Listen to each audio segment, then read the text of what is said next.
I'm holding in my hand a tool. But check this out. It's not anything you ever think of as being a tool.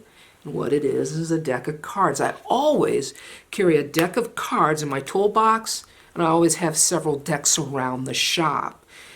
And maybe you're thinking, Leah, what are you going to do? Perform a little magic? Some magic tricks? Well, I'm going to show you some tricks, but what they perform is DIY and carpentry magic.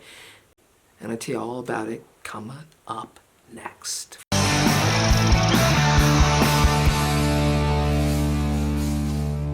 Hi everybody, I'm Leah of seejanedrill, and if this is your first time here, can I just say welcome to you? We're a home improvement channel where beginners are welcome as well. Now, at the beginning of the video, I talked about the importance of carrying a deck of cards in your toolbox and having them around the shop.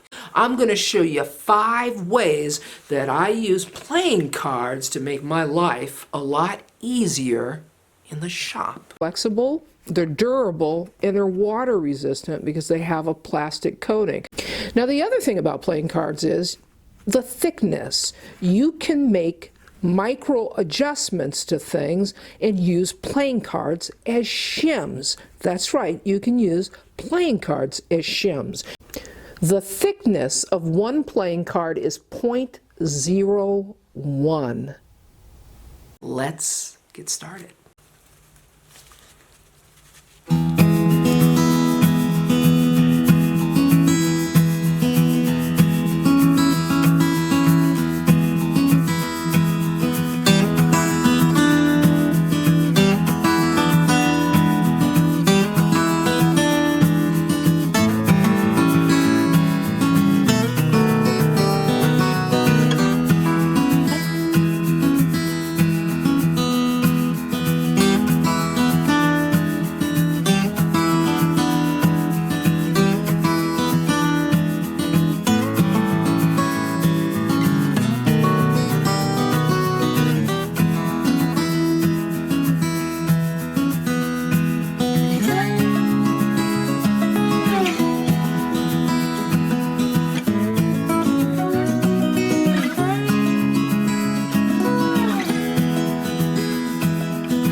Now, if you carry playing cards in your toolbox as well, hey, listen, I want to hear from you in the comments below.